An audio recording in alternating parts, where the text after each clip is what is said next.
அன்னம்மா மசாலாவுடன் சுவையான மட்டன் குழம்பு வைக்கலாம். இதோ பாருங்கள், இதன் நறுமணம் மிகச் சிறந்தது. இந்த மசாலா தூள் நல்ல நிறத்தையும் சுவையையும் தரும். நீங்களும் இதை பயன்படுத்திய பரிய சுவையை அனுபவியுங்கள். தொடர்புக்கு Annamma masala, 3 road, Salem 4. Cell number 9600656631. அன்பானவர்களுக்கு வணக்கம். மதிப்பிற்கும் மரியாதைக்கும் உரிய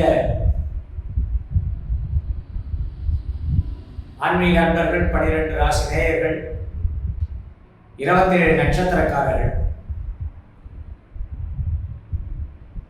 இது பராபவ வருஷம் ஆவணி மாதம். ஆவணி மாசம்னா இதுக்கு சிரவண மாசம்னு பேர். ஆவணியில் வரக்கூடிய திருவோணம் நட்சத்திரம் மிகவும் சிறப்பு வாய்ந்தது. உங்களுக்கெல்லாம் தெரிஞ்சிருக்கும், கேரளாவில் ஓணம் பண்டிகை அப்படின்னு சொல்லக்கூடிய மாதம் திரு ஓணம் அப்படின்னு சொல்லுவாங்க. இந்த திரு ஓணம் பெருமானுடைய நட்சத்திரம், வாமன அவதார நட்சத்திரம் அதுதான், பெருமாளுடைய நட்சத்திரமும் அதுதான். அதனால அது திரு ஓணம் அப்படின்னு சொல்லக்கூடிய அவதார தினம் அப்படின்னு சொல்றதுனால அந்த திரு ஓணம் அப்படின்னு. இப்போ ஆவணி மாதம், சிரவண மாதம், ஆவணி 18/8/2026 17/9/2026 வரை 31 நாட்கள். அதில் பார்த்தீங்கன்னா 18ஆம் தேதி மாதம் பிறகுது.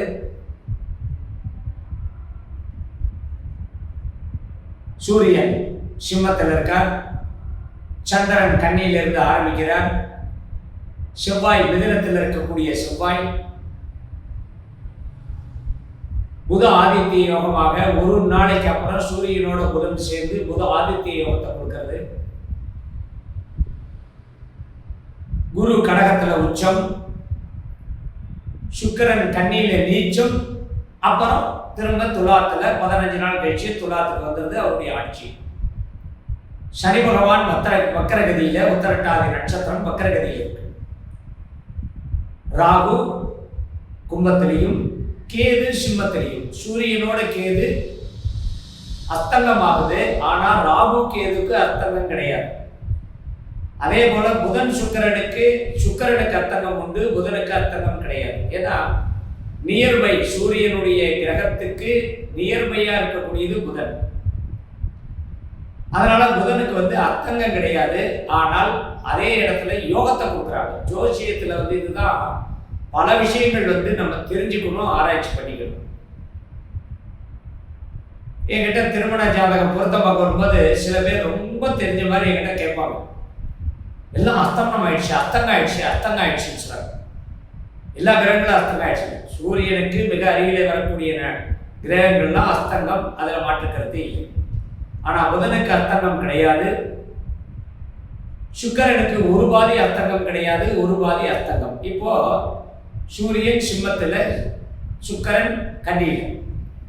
அர்த்தங்கமான அர்த்தங்கம் இல்லை, அதாவது 2 பாகம் அல்லது சில டிகிரிகள், கலை பாகை கலை பிகலை அப்படின்னு சொல்லக்கூடியது. கிம்ஸ்து லக்னம், இந்து லக்னம் இதெல்லாம் போடும் பொழுது இந்த அர்த்தங்கம் வராது.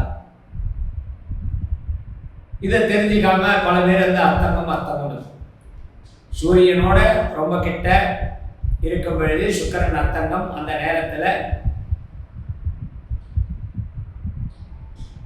யஜுர்வேதிகள் அப்படின்னு சொல்லக்கூடியதும் சில முக்கியமான சில விஷயங்களும் திருமண காரியங்கள்லாம் செய்யறதெல்லாம் தவிர்க்கப்படணும்னு சொல்றாங்க. ஜாதகத்தில் ஒரு சாஸ்திரம். அதே போல குரு சூரியன் சேர்க்கையா இருக்கும் பொழுது குருவுக்கு பலன் கிடையாது. குரு தன்னுடைய ஒளியை இழந்தது. இந்த அர்த்தங்கம்ங்கிறது எப்படி நீங்க பார்க்கணும் அப்படின்னா, இப்ப நம்ம சூரியனை நல்ல பகல்ல வெளிச்சத்துல சூரியனை ஒரு நிமிஷம் பார்த்துட்டு அடுத்தாப்புல உங்களால ஏதாவது பார்க்க முடியுமான்னு பார்த்தா எதையும் பார்க்க முடியாது. இந்த வடிவேல் ஜோக் மாதிரி இப்பவே கண்ணை கட்டுது அப்படின்னு சொல்ற மாதிரி கண்ணை கட்டிடும். நமக்கு அருகில் இருக்கிற விஷயம் கூட நமக்கு தெரியாது. ஏன்னா சூரியன் அந்த பவரெல்லாம் இழுத்துருது அந்த வெளிச்சத்தில். இன்னும் சொல்லப்போனால் இன்னொரு விளம்பரம் கூட பார்ப்பீங்க. தலை உச்சியிலேருந்து சூரியன் வந்து வெய்ய காலத்தில் அந்த குளுக்கோஸ்க்காக விளம்பரம் கொடுப்பாங்க. தலை உச்சியிலேருந்து அப்படியே நம்மளுடைய சத்தா ஒழிக்கிற மாதிரி. அந்த மாதிரி நம்மளுடைய சக்தியை வந்து அந்த சூரியன் வந்து மிக அருகில் இருக்கும் பொழுது அந்த சக்தியை, அந்த கிரகத்தினுடைய சக்தியை அது உறிஞ்சிருக்கு. அதனால அதுக்கு பேர் அத்தங்கம் இருக்கு. ஆனால் கிரகம் இருக்கிற இடத்துல இருந்து பார்வைக்கு எந்த கட்டமும் கிடையாது. இப்ப சூரியன் யாரை பார்க்கறது? 7ஆம் இடம் ராகு. ராகுனுடைய பார்வை 7ஆம் இடத்தை பார்க்குமானா கிடையாது. சூரியன் தான் ராகுவை பார்க்கறது. அப்போ கேது கூட இருக்கும்போது கிரகணம். ஆனா சந்திரன் கேது சேர்ந்தாதான் சந்திர கிரகணம். சூரியன் கேது சேரும் பொழுது அந்த கேதுக்கு கண்டிப்பாக அர்த்தம் உண்டு. அதனால இந்த மாசம் சிம்ம ராசிக்காரர்களுக்கு இந்த கேதுனால வரக்கூடிய தொல்லை கொஞ்சம் நீங்கும். சரி, இந்த மாசத்துல இருக்கக்கூடிய விசேஷங்கள் 18ஆம் தேதி மாசம் பிறகுது. 21ஆம் தேதி வெள்ளிக்கிழமை வரலட்சுமி பண்டிகை, மாங்கல்யம் காக்கும் வரலட்சுமி பூஜை. சின்னதா ஒரே வரி டைட்டில் அதுதான். ஆடி மாசத்துல எப்படி ஆடிப்பூரம் புத்திரவாக்கியம் வரலும் ஆடிப்பூரம்னு சொல்றோமோ அந்த மாதிரி மாங்கல்யம் காக்கும் வரலட்சுமி பூஜை. அடுத்தது திருவோணம், ஓணம் பண்டிகை. திருவோணம் பிராமணர்கள் அவர்களுக்குள்ள சில பிரிவுகள் உண்டு. ரிக்வேதம், யஜுர்வேதம், சாமவேதம். ரிக்வேதிகளாக இருக்கக்கூடியவர்களுக்கு 26ஆம் தேதி திருவோணம் நட்சத்திரம், ஓணம் பண்டிகை அன்னைக்கு ரிக்வேத உபாகர்மா, அதாவது பூனல் பண்டிகை. அடுத்த நாள் பௌர்ணமி. அன்றைய தினத்திலே யஜுர்வேதிகளுக்கு உபாகர்மா. அடுத்து 28 காயத்ரி ஜபம். அனைத்து மக்களும், ஆன்மீகத்தில் இருக்கக்கூடிய அனைத்து நபர்களும் அன்றைய தினத்திலே ஓம்போர் உபசிவக தத்சவதுவரேண்யம் பர்கோதீவஸ்து தீமகி தீ யோயோட பிரஜோதயாது அப்படின்னு சொல்லக்கூடிய காயத்ரி மந்திரத்தை அன்றைய தினத்திலே 1008 தடவை அமர்ந்து, நின்று, நடந்து ஏதாவது ஒரு வேலை செய்து கொண்டு இருக்கும் பொழுதோ அந்த வீட்டில் அந்த காயத்ரி மந்திரத்தை சாண்டிங்காகவும் போடலாம். ஒரு டேப் ரெக்கார்டில், ஒரு இதில் போட்டு, ஒரு கார்டில் போட்டு பாட விடலாம். அந்த காயத்ரி மந்திரம் வீடு பூரா ஒலிக்கும் பொழுது அதனுடைய வைப்ரேஷன் அந்த வீட்டை பாதுகாக்கும். நமக்கு உடலுக்கு நல்லது, மனசுக்கு நல்லது, அந்த வீட்டுக்கு நல்லது இந்த காயத்ரி மந்திரம். இது அன்றைய தினத்திலே 1008 தடவை பிராமணர்களாலே, அந்தணர்களாலே அன்றைய தினத்திலே காயத்ரி ஜபம் அப்படின்னு சொல்லக்கூடிய பண்டிகை. அடுத்ததாக சங்கடகர சதுர்த்தி. அதற்கடுத்து 4/9 கோகுல அஷ்டமி. கோகுலாஷ்டமி கிருஷ்ணர் பிறந்த நாள். ரோகிணி நட்சத்திரமும் அஷ்டமியும் சேரும் பொழுது கோகுலாஷ்டமி. அடுத்து 14ஆம் தேதி விநாயகர் சதுர்த்தி. இந்த விசேஷங்கள்லாம் மிகவும் சிறப்பு வாய்ந்தது. குறிப்பா சொல்லணும்னா இந்த மாசத்துல சிம்ம லக்னத்துல எந்த காரியங்களும் செய்யக்கூடாது. ஏன்னா லக்னத்துக்கு 2ஆம் இடத்துல சுக்கிரன் இருக்கிறது, அதை விட்டுருங்க. லக்னத்திலேயே கேது இருக்கிறதும் 8ஆம் இடத்துல சனி இருக்கிறதும் சுபகாரியங்களை தவிர்க்க வேண்டிய லக்னம். அதாவது திருமணம், கிரகப்பிரவேசம், இதற்கெல்லாம் இந்த அதிகாலையில் பண்ணுறேன் அப்படின்னு 5:47க்கு மேலே 7:47 வரைக்கும் சிம்ம லக்னம். அந்த லக்னம் ஒரு நாளாக அப்படின்னே கொஞ்சம் கொஞ்சமாக குறையும். குறைஞ்சி கடைசியில் 7 மணியோடு நின்றும். அதாவது 6 மணி 6:15 மணியோடு நின்றும். இது சிம்ம லக்னம். இந்த மாசத்துல கிரகநிலை இந்த செவ்வாய் நான் சொன்னேன். இந்த மாசம் பூரா செவ்வாய் மிதுனத்தில் இருக்கு. அதனுடைய பார்வை தனுசு ராசியை பார்க்கறது. பார்வைகள் இப்போ குரு வந்து 5, 7, 9 பார்வை உச்சமாக இருந்து 5, 7, 9 பார்வை. சுக்கிரன் நீச்சமாயிருக்கிற சுக்கிரன் 15 நாள் அடுத்த சுக்கிரன் முறையே மீனத்தையும் மேஷத்தையும் பார்க்குறது. இந்த பார்வையை வச்சு தான் ராசி பலன்கிறது ஒரு சிறப்பு. அதே போல நட்சத்திர சாரம், கிரகங்கள் நட்சத்திரம் எந்த நட்சத்திரத்தில் உட்காருதோ அந்த நட்சத்திரத்தை வச்சு தான் சொல்றாங்க. இந்த நட்சத்திர பலன்கள்லாம் கிடைக்கும். ஆனால் ராசி பலன் தான் முக்கியம். இப்போ கிருத்திகை மேஷத்திலேயே இருக்கு, ரிஷபத்திலேயே இருக்கு. ஆனால் ரிஷபத்தில் வரக்கூடிய கிருத்திகை தான் முழு பலன்களை கொடுக்கும், நட்சத்திர பலன். இதெல்லாம் தெரிஞ்சுக்கிட்டு அதுக்கு தகுந்த மாதிரி இந்த ராசி பலனை உங்களுக்கு எடுத்து படித்து அதை ஆராய்ச்சி செய்து உங்களுக்கு அதனுடைய எக்ஸ்ட்ராக்ட் அதனுடைய பலன்களாக உங்களுக்கு சொல்லுறேன். இனி 12 ராசிகளுக்கு உண்டான பலன்களை பார்ப்போம். அன்னம்மா மசாலா பருப்பு பொடி பொங்க சுவையில் அசத்தல், ஆரோக்கியத்தில் கலக்கல். தொடர்புக்கு Annama masala, 3 road, Salem 4, cell number 9600656631. தனுசு ராசி நண்பர்களே, தனுசு லக்னக்காரர்களே, எல்லா ராசிக்கும் லக்னம் உண்டு. அது அந்த தனுசு ராசி, தனுசு லக்னம் மாதிரி மேஷ ராசி, மேஷ லக்னம்னு இந்த 12 ராசி 12 லக்னத்துக்கும் இதுதான் பலன்னு நான் சொல்றேன். ஏன்னா கிரகங்கள் கடந்து போகும் பொழுது உங்களுடைய லக்னம் எதுவோ அந்த லக்னத்துக்கு உங்களுக்கு அடிப்படை ஜாதகத்துல அந்த கிரகங்கள் அங்கே இருக்கும். அப்படி உதாரணத்துக்கு சொல்லணும்னா இப்போ தனுசு ராசி, இன்னைக்கு போராட நட்சத்திரம், ஒரு குழந்தை பிறகுது, தனுசு ராசி 2 நட்சத்திரமா போகுது. அதாவது சாயங்கால நேரத்தில் பிறகுது, இப்போ தனுசு லக்னமா போயிடுது. அப்போ ராசி லக்னம், சந்திரன் பிளஸ் லக்னம் 2 பேருக்கா. இப்போ 7ல செவ்வாய் இருக்கு, 9ல சூரியன் புதன் கேது இருக்கு, 10ல சுக்கிரன் வந்துருது. சந்திரன் உங்க ராசிலேயே இருக்கு. அப்ப ராசிக்கு 4ல சனி பகவான் வக்ரகதி. இது கிரகநிலை ஜாதகம் எழுதுறவங்க இன்னைக்கு பிறந்த குழந்தைக்கு இந்த ஜாதகம் தான் எழுதுறாங்க. அப்போ தனுசு ராசி, தனுசு லக்னம். அப்ப லக்னத்துக்கு இதுதான் பலன். அதனாலதான் ராசி லக்னம்னு சொல்றோம்.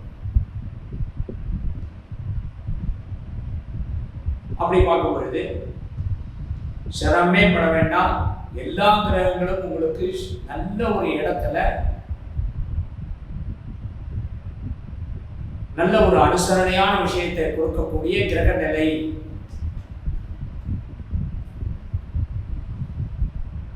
முதல்ல வெளியில கிளம்புறீங்க, பேரு புகழோட இருக்கு. நான் சொன்னது 25 வயசு வரைக்கும் விட்டுருங்க. படிக்கிறாங்க, வேலை தேடுறாங்க, தேடிக்கிட்டே இருக்காங்க. கிடைச்ச வேலையில போய் உட்காரணும் ஒரு நல்ல ஒரு எண்ணம் கூட வருது. கிடைக்கிற சப்ஜெக்ட் படிக்கணும், கிடைக்கிற மாதிரி, அதாவது நம்ம மனசுல பதிகிற மாதிரி சப்ஜெக்ட் படிக்கணும். இதெல்லாம் அந்த 25க்குள்ள முடிஞ்சிடுது. அதுக்கு மேல இருக்கிறது வேலை, கல்யாணம், வீடு, இருக்கிற வீட்டை விட்டு வேற வீடு மாத்துறது, இருக்கிற வேலையில இருந்து வேற வேலை மாறிக்கிறது, சம்பளம் பத்தல இன்னும் கொஞ்சம் எக்ஸ்ட்ரா சம்பளத்தோட நம்ம போகலாம், இல்லை வேலை செய்கிற இடத்துல நமக்கு இது வரைக்கும் கொஞ்சம் சரியான நல்ல பேர் இல்லை, நல்ல பேர் எடுக்கிறதுக்கு உண்டான முயற்சி எடுக்கிறது, இது எல்லாமே இந்த மாசத்துல கொஞ்சம் டெவலப் ஆகும்.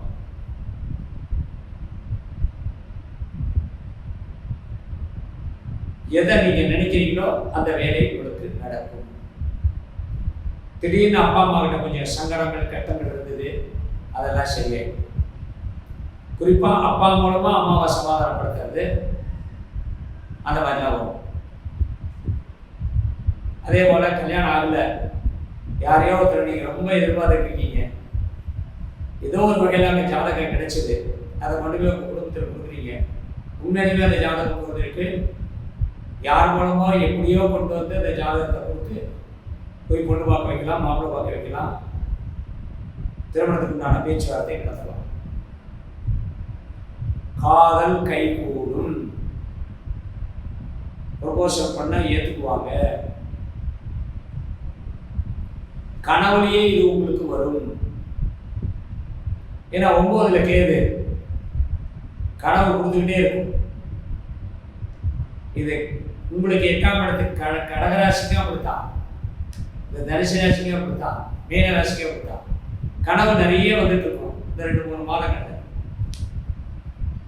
ஆனா கனவுன்னா எடுத்துங்க, நல்ல விஷயங்களா காமிச்சா அது கெட்டதா மாறுது, கெட்ட விஷயங்களா இருந்தா நல்லதா இருக்கிறது. சில விதிவிலக்குகள் உண்டு. இப்போ பசுமாடு பார்க்குறீங்க, அது கனவுலையும் நல்லதுதான், நேர்லையும் நல்லதுதான். பசுமாட்டுக்கு நீங்க பூஜை பண்றீங்க, அது ரொம்ப ரொம்ப யோகா அதிர்ஷ்டம். இந்த மாதிரி சில கனவுகள்லாம் உண்டு. அந்த கனவுகள்லாம் உங்களுக்கு வந்து போகும்.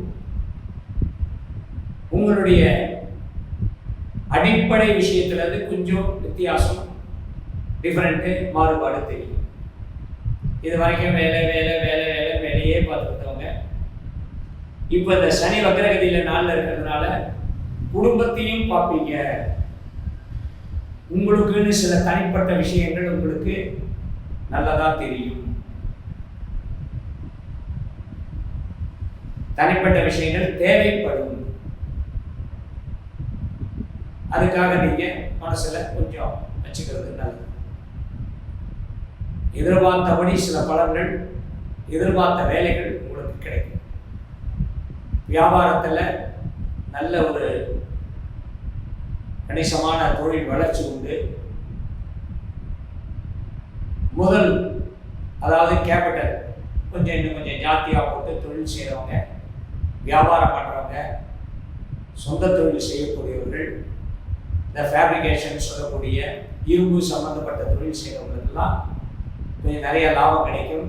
மேற்கொண்டு மேற்கொண்டு பணம் உங்களுக்கு முதல் போடுற மாதிரி இருக்கும். எந்த அளவுக்கு நீங்கள் முதல் கொண்டு செய்வீங்களோ அந்த அளவுக்கு உங்களுக்கு லாபம் கிடைக்கும். சிரமம் இல்லை, யோகம் உண்டு. 60 வயசுக்கு மேலே இருக்கிறவங்க கண்டிப்பாக உங்களுடைய மகன் உங்களுக்கு ஆதரவாக இருப்பார். உங்களுடைய குடும்பத்தார்கள், உற்றார் உறவினர்கள் உங்களுக்கு ஆதரவாக இருப்பாங்க. உங்கள் பேரில் ரொம்ப பாசம் கொண்டு வீட்டில் அடிக்கடி சுபநிகழ்ச்சிகள் செய்யக்கூடிய சூழ்நிலைகள் வரும். அதனுடைய பேச்சுவார்த்தை நடக்கும். வீடு, நிலம், மனை யோகமாக இருக்கும்.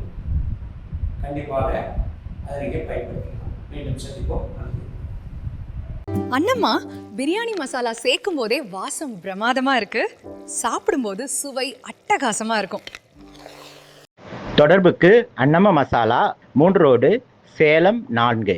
செல் நம்பர் 9600656631.